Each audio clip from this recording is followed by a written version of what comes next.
welcome back to the Broken Meeple. Yes, as you saw from my last video, the new equipment is working just fine, and I am going to be getting back onto more video reviews as time goes on, and obviously the how to play videos are going to improve and the unboxings are going to continue, so hopefully this channel will get the video quality it deserves.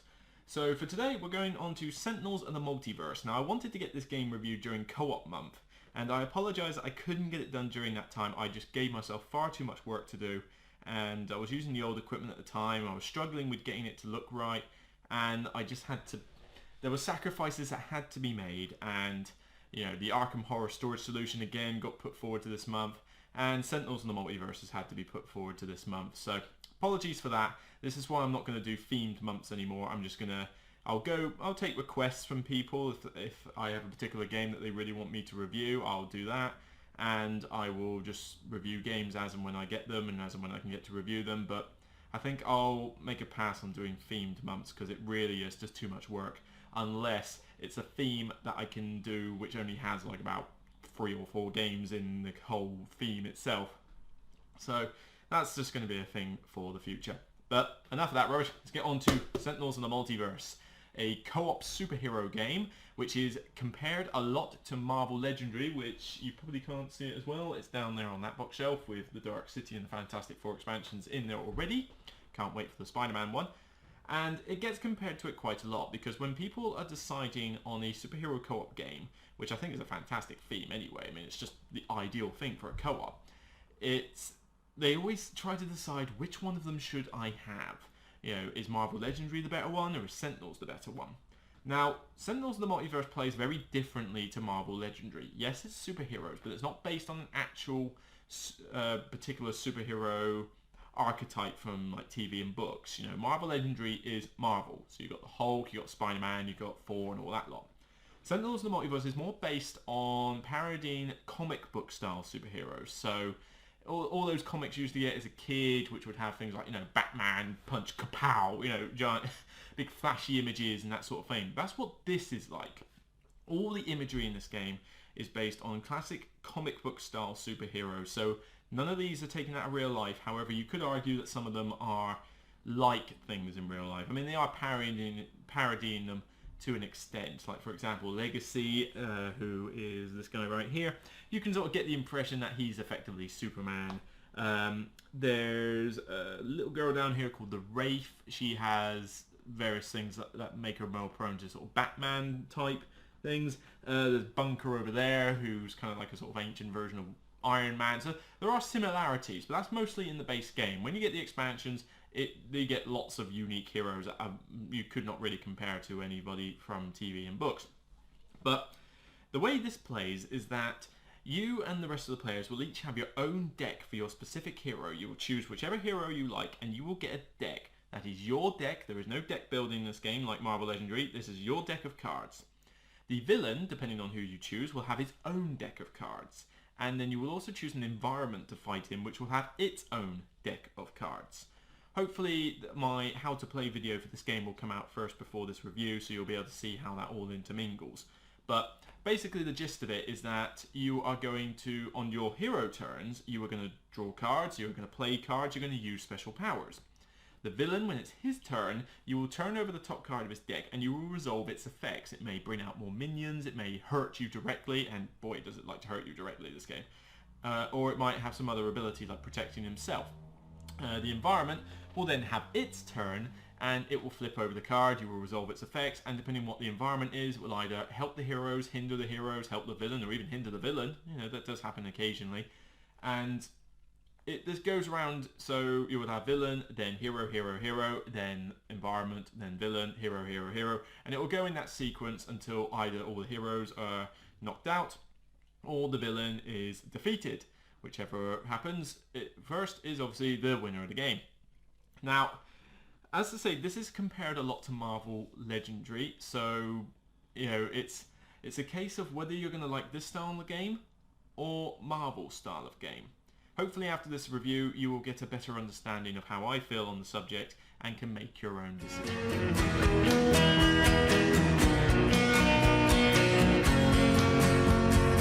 Component quality wise, I mean, the box is nice, and bear in mind this is the enhanced edition of this game. It came out a few years back as a different edition. Do not get that one under any circumstances, okay? I mean, I don't know if you can get that one anymore, but be wary if you're going to buy this game used of anyone. Because the old version, the box didn't store it very well, you couldn't separate the decks that well, and there were problems, particularly when you bought the expansions. With this though, you don't have a problem. I mean, the box is not particularly, it's quite deep, but it's not particularly big, so it's not going to take up too much room on your shelf. But I will show you how much better the storage is. And I don't want all the cards to fall out though. You are getting a ton of cards, and hopefully you can see this. Oh god, it's heavy. Put those right there a bit. So you've got all these cards, and obviously this isn't all the cards I have. If you look behind me, you might see the Sentinels, the Multiverse, Rook City and Relics expansion there. That is a box that is pretty much the same size as this, same layout, so 2 bits in the middle. All your decks have these dividers, which are all really sort of nicely coloured and like unique to the particular person. And they separate all the decks out well. And I have these sleeved in, let me just remember who this one is. That's Gloomweaver. I've got these sleeved in basic Mayday sleeves, so not the premium ones. I recommend don't sleeve this with premium sleeves, because not only will you have to sell your house in order to afford all the sleeves, but it's just not necessarily worth it for this game, because I don't think they will wear out too much, and mainly the cheapness thing. I guarantee it will fit in this game fine if you use the non-premium sleeves, and you just won't spend a ton on it. I mean, I had to spend enough money just to sleeve the cards I've got with the expansions. And, you know, we're not just talking the base game. I've got Rook City and Infernal Relics, the combo that came out. And I also have, you can't see the box because I'm using it for something else, but Shattered Timelines. And in a week's time, we're going to get Vengeance now. So there's even more cards. But I can promise you that, let's see, actually I'll get it as a example actually. I mean, you can see that these dividers are really cool, and the cards themselves are really cool as well. I mean, they've got very nice, I don't know if you'll be able to see that handy, but you know, they've got really nice comic book art on here, and that does tend to be a natural sort of hit and miss for certain people. Some people really love the artwork and some people don't, and I can understand why you wouldn't. It's very sort of cartoony comic book style, but then that's the whole point of this game. It's like a comic book strip. So the artwork suits the theme perfectly, and I really like it. You know, it's, you know, nothing's based on real life. Let me try and get some other, maybe Legacy. If I can find Legacy. Yeah, he's got some pretty good artwork on his. And there we go. So, I mean, you've got, it's like motivational chart. Hopefully you can see this. Apologies if you can't, but inspiring presence. So, you know, it's got that type, you know, you've got the picture, you've got, well, it's written like a comic strip. It's written in the same sort of style. So, and each card has their own unique back as well. So Legacy, as I showed you, looks like that. If I pull out another hero, I'll put out the Absolute Zero. He's in the base game. I'll stick to those. You know, Absolute Zero. They've all got their own little custom logo there. And the villains that you can find, let me find Baron Blade. He's the sort of generic one from the base game. See, they've all got their unique artwork, and still they've got their sort of kapow syndrome for hit points and various things that they can summon. So all the artwork is really nice in this. It's colourful, it's bright, it really brings out the comic book style theme. But going back to the storage of the box, just to give you an idea, this is the base game, and I've got most of the heroes in here out of, bear in mind, I've got Rook City, Infernal Relics and Shattered Timelines. All the heroes I've got down here to an extent. I have got most of the villains here to this extent, but not all of them. You will not be able to fit all those expansions sleeved in this box. So if I just prop that up there for a second, I will be very nice actually. Yep, I'll get you this box, which is the sort of combo version you can get now. I recommend getting it. It's got a lot of nice stuff in it, but you know, I'm not going to do a separate review on. I've chosen not to do separate reviews on just simple card expansions to games, because in the end there's only so much I can really say about them. You know, it's like, here's an expansion, it's lots of cards, they're pretty good, if you like the game you like it. That's pretty much all I can say on them. So I'm not too fussed about doing it. Maybe I'll change my mind in the future. If you want me to review them properly, then I will. You know, I'll put it down to you folks, okay? If you want me to review them, I'll review them. But I'll leave that down to your comments and personal opinions. But here's the other box in here. You get some of this polystyrene to hold them in. You've got tokens, which I'll get onto this bit later, for status effects and hit points. Here I've got the environments, all the environment decks here, and I've got the remaining heroes that I haven't used. Now, Shattered Timelines is in here as well, and Vengeance, I suspect Vengeance will just prop that a bit forward, but effectively you can get a lot of expansions into just 2 boxes, you know, 2 very well designed boxes.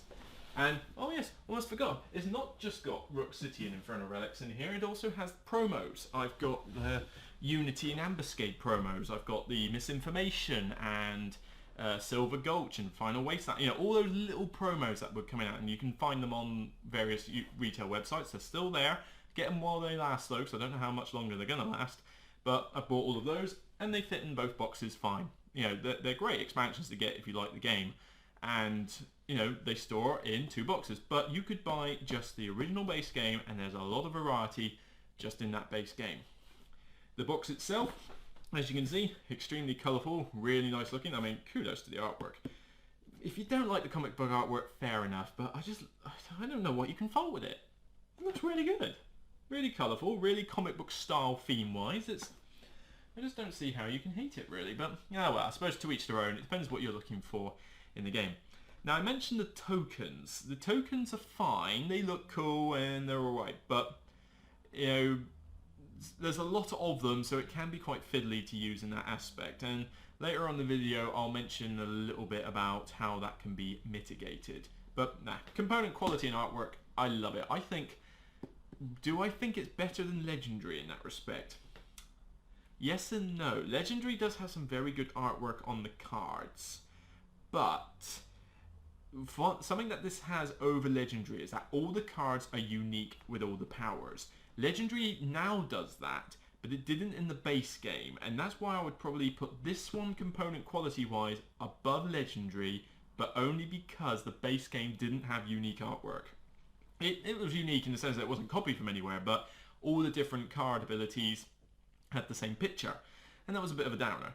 So, and here that's not the case. They've all got the unique backing, every card's unique, there's no repetitions, it's all really good. So I would probably give Sentinels of the Multiverse a thumbs up on that respect.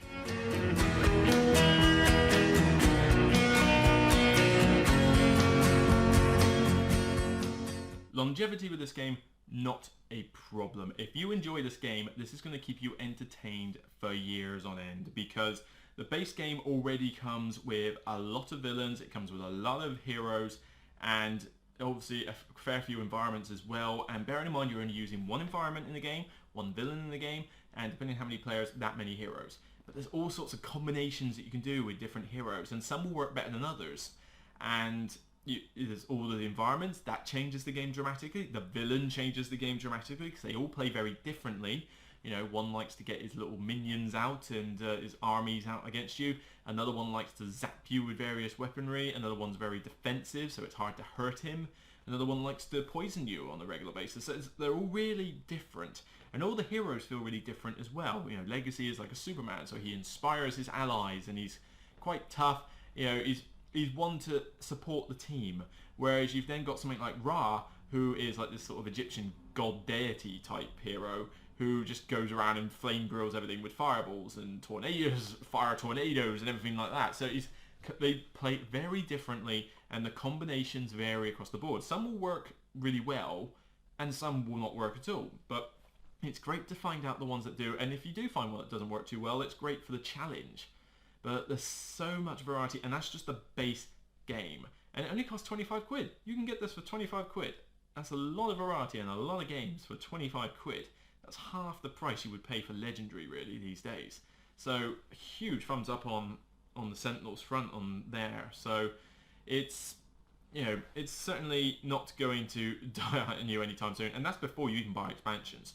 Rook City and Infernal Relics I think gets you another sort of like 8 odd heroes and another few odd villains and more environments.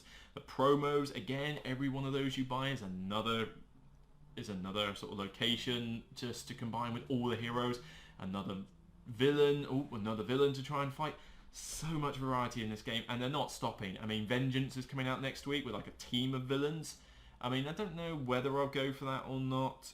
Compared to the other expansions, maybe they're running short on ideas, but you know, you could come up with a lot of different things for this game, and you know, it's got to the point now where you probably don't even need more expansions. There's just so much in this game already, and I haven't even played all the heroes. I haven't even played all the villains and environments yet. There's just so much to get out of this game. It's longevity, not a problem. If you like this game, you aren't going to get bored. It's just not going to happen. You're not going to be seeing the same thing twice. It's always going to be varied every game.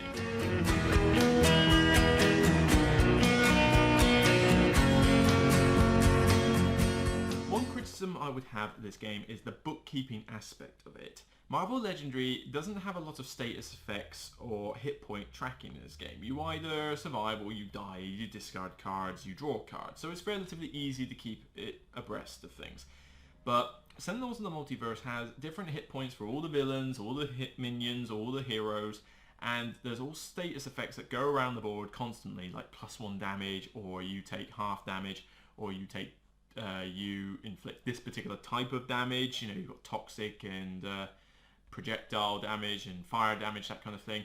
And there's all sorts of things that constantly change from round to round, and you've got tokens to represent this, but that can get really fiddly. And you know, and hit points as well. You go, oh, I've just lost 2 hit points, right? Get the counters out. Can you change me a 10 for a 5? Yeah, you know, that sort of thing. And it does get a little bit fiddly in that respect, and you probably do need to have a little bit of a mathematical brain to sort of compute, right, okay, did we count that right? And if you get it wrong, it can change the game quite dramatically. You know, just that extra hit point here and there makes a difference. Now, you can get on the iOS an app called Sentinels. I think it's called just the Sentinels app or Sentinels Kickstarter app. I'm not sure. It's something like that, but essentially it's an app where you put in the heroes, villains, and environment you're using, and you can select which cards come out for minions and anything that requires hit point tracking. It tracks all your hit points. You just plus and minus it on the app, and it's very useful for that aspect. It's not useful, however, for the status effects though, because you've got to effectively like press keys. You might even have to type it in, and with status effects coming on and off all the time, it just takes so long to key it in all the time on the app. So personally, I prefer to use the tokens for the status effects, or I just get people to remember. I mean, if everybody remembers what their character does, it's not usually too difficult for the owner of the game to remember what the environment and the villains are doing. And if people are paying attention, then most people will remember anyway. So the app is not desperately needed for the status effects. However, it does make a very good app for tracking hit points. So if you've got an iPad, I recommend getting the app and using that in your games for hit point tracking, but it's not a mandatory purchase. You could manage with the tokens. It just depends how you feel. But I will stress that this does have more of a bookkeeping aspect than Marvel Legendary, so it's going to be coming down to whatever you decide is which is the better of the two options. Another issue with this is player scaling. Now, Marvel Legendary has a similar problem where, depending on how many heroes you have or how many players you have, the game difficulty changes dramatically. This is no exception. If you can play this with, I believe, 2 to 5 players. If you play this with 5 players, you will probably steamroll over most of the villains. Some are still pretty hard, and I mean, one great thing is that all the heroes and villains have got their own difficulty ratings of how easy they are to beat or how hard they are to use, that kind of thing. So there's, you can tailor the game for difficulty. But even though that they have in this version come out with a system where damage and life healing and all that is based on the number of heroes, which is a plus, it works, but you would still find that with 5 players you're going to find this game too easy. 4 players is the best one to play this with, in my opinion. I think 4 heroes works as a great balance. It's still a tough game, but it's beatable. 3 players, unless you have come up with a fairly good combo of heroes and you know what you're doing, it's going to be very tough. I mean, I would call that advanced difficulty to play this with 3 players. I mean, the game's not easy. I don't think for a second that this game is easy. It's a very challenging co-op, and that's one great thing about it. But with 3 players, it's going to get harder. With 2 players, I don't know how you could beat this with 2 players. I think 2 players, this game is impossible. I've tried a game with 2 players and I just got my butt whooped entirely. You know, some people may have beaten it with 2 players. I'd love to hear how they've done it and their stories on that front, but for me, I think 2 players isn't enough. There isn't enough combos that you can make, and there isn't enough life points between all of you to survive getting killed by the villains. So player scaling is a little bit more of an issue with this game than I think Legendary. I think Legendary gets away with it a little bit more, but in here you are playing with, depending on how many players you play with, dramatically changes the difficulty of the game. And I think 4 is the best you should play this game with if you're playing it solo, which you can do. It says 2 to 5 players, but I've played more games of this solo than I have with groups. You just take control of 4 heroes or 3 heroes and you just manage it yourself. Brilliant solo game. You know, I'll stress that. It's a brilliant game. Easy to set up and put away on your own, and it works great. But it works great in a group as well. 4 players, best way to do it. 3 players, not bad, but it's going to be tougher. 2, too hard. 5, too easy. You know, that's essentially the way I would put it. So scaling is not fantastic with the game, so bear that in mind when you're thinking of the 2 to buy.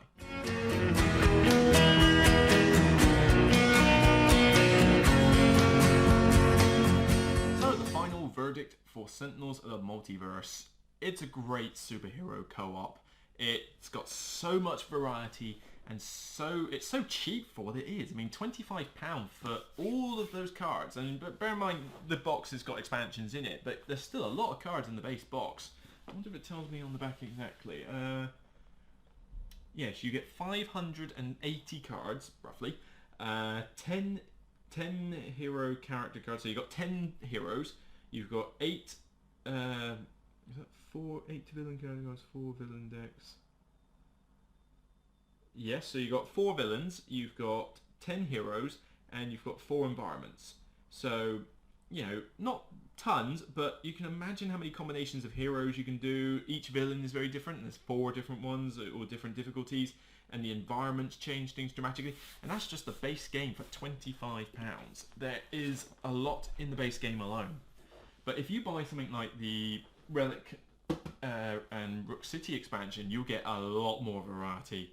I think some people have commented that Shattered Timelines is the best one to get, and I have to admit, even though it doesn't add as many heroes and villains, it's a very good expansion because it adds some really cool villains and heroes. In fact, I think my favourite game of this that I played solo was I had 4 heroes going up against a Shattered Timelines villain called the Dreamer.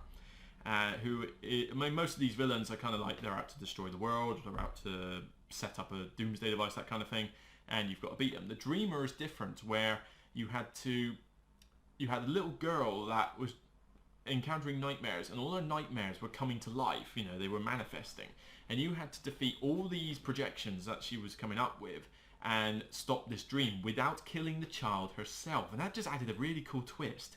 And the more and more these expansion heroes come out, the more and more you get some really cool ways of playing the game. So, you know, longevity through the roof and variety through the roof. And the game is just fun anyway, because with Marvel Legendary you are deck building.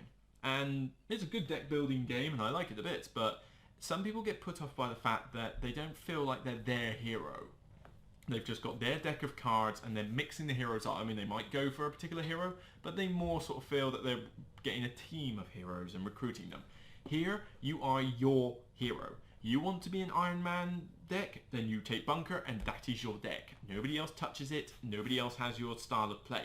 You want to be Batman, you go for the Wraith. You have a utility belt and all their gadgets and everything, and you just have fun with that. I think one of my favourite characters I like to use is the Expatriate, which I think is not in there. I think it's in an expansion. Probably the Rook City one, I think. And she's more... I would compare her to the Punisher.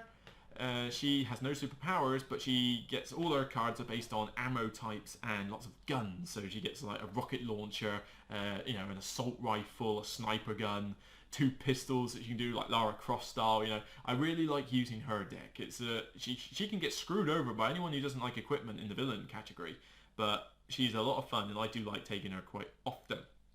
But it's great fun solo or co-op. I mean, I know I've had more games of this solo than I have in groups, but in groups it's great because everybody's got their own deck, everyone feels like they're cooperating.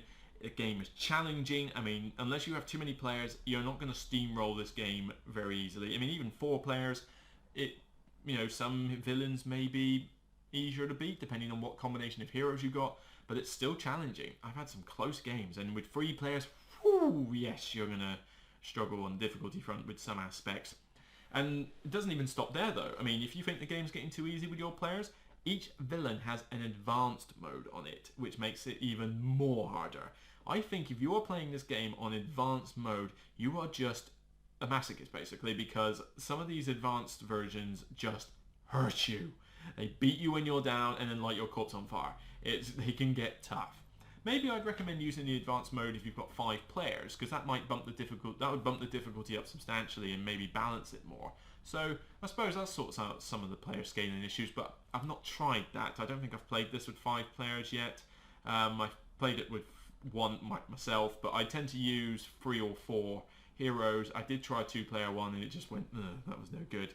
So, 4 players is a great medium. But yeah, the difficulty can change.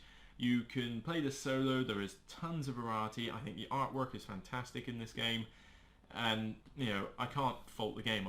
It took me ages before I decided I wanted to buy this, and I wish I'd bought it sooner. That's all I can say on that front. Now, the big question. Is it better than Marvel Legendary?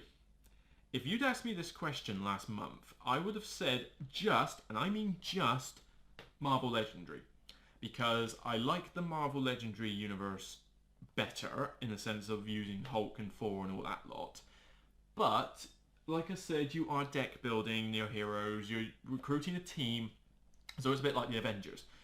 In here, you are your own hero, but you are part of a team. They play very differently. One is a deck builder, one is just your card deck. They both have a ton of variety. They both are tons of cards. They both have good artwork. On my top 10 co-op list, I put Marvel at 4, I believe, and this at 6. They were very close. 4 to 6 is not a huge gap in my top 10. And asking me this question now that I've played Sentinels more often, it's such a hard decision to make. I think due to the setup time alone, because Marvel Legendary can take a while to set up, and because of the sheer amount of variety in this game, there's variety in that game as well. I don't know. This is the hardest question you can ask someone. Somebody asked me this last week at the Portsmouth on Board Club, a new member. They were playing Marvel Legendary, and I mentioned I had this and Marvel Legendary as well, and they said which one's better, and I just could not answer. They're both really good games, but they play very differently, and I think you can own both of these games in your collection and do fine. I suppose your biggest I'm going to try and come up with 3 things that differentiate these games for whether you should get them. 1, cost. This one is cheaper by a mile. You will be paying nigh on 50 quid for the basic Legendary, and then you've got Dark City, and you've got Fantastic Four, so the costs can ramp up. There's plenty enough to sleeve in there, and obviously we're getting the Spider-Man one soon, so there's plenty of expansions, but the base game is twice the value of this game. And Shattered Timelines is a very cheap expansion. You can pick that up for less than 15 quid easily, and I think you get more in Shattered Timelines than you do in, say, the Fantastic Four expansion for Legendary, which only gives you a certain amount of cards and is barely that much cheaper. But this is half the cost of the base game. So if you're tight on a budget, I would say Sentinels of the Multiverse would be your best bet because of the cost factor.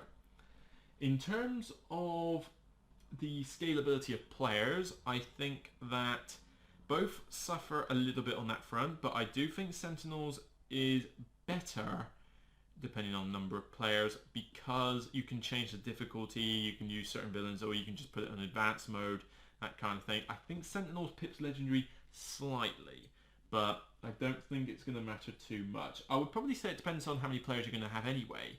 If you've got a regular group of 4 players, I think Sentinels in the Multiverse is a very good 4-player game, and I think it's better. This is better with 4 players than I think Legendary is with 4 players.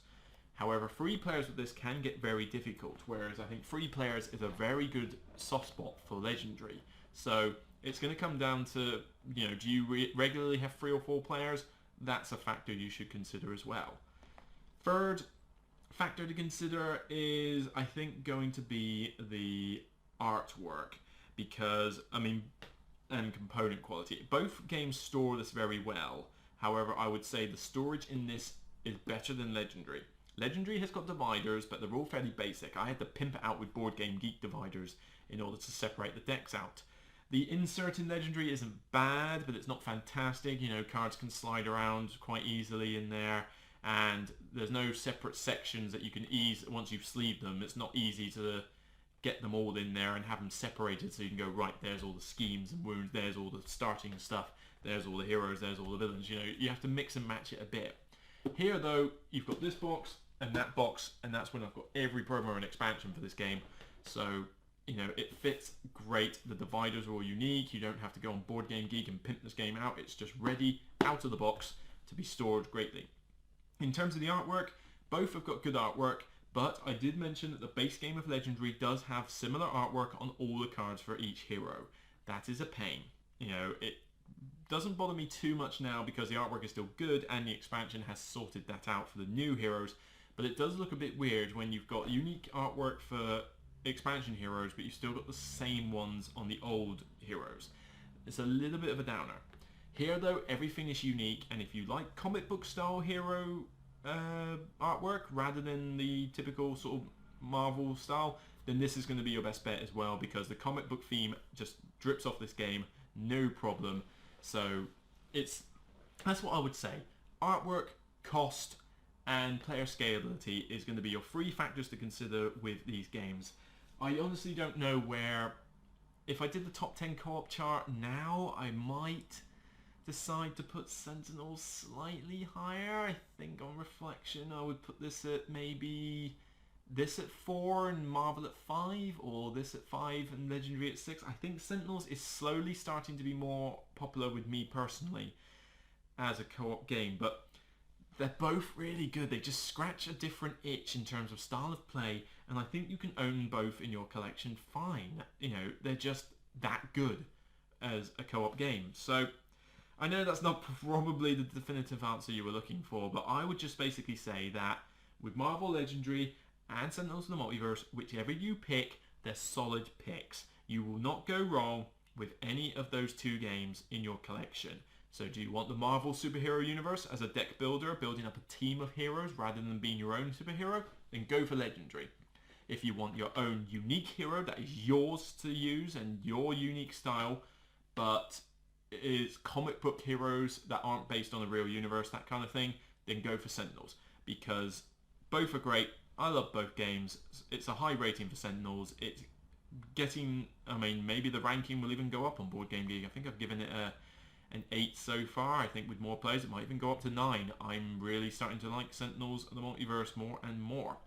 And I'm actually thinking I might play a game actually. So yeah, if you'll excuse me, we'll turn the cameras off. You know, I feel like it's a day, I've got some spare time before the gym and that. I want to play a game of Sentinels of the Multiverse. So, you know, that's it for me at the Broken Meeple. I'm going to battle, let's see, I'm going to take on Citizen Dawn with Expatriate. Yes, I'm going to take him on. Him? I believe it might be a she actually. But I'm going to take him on, I'm going to take Bunker. Yeah, I'm going to have my superhero battle. So, you know, talk amongst yourselves, go do your own thing. It's a sunny day out, you know, you have fun. I'm going to start playing some Sentinels. So, thank you.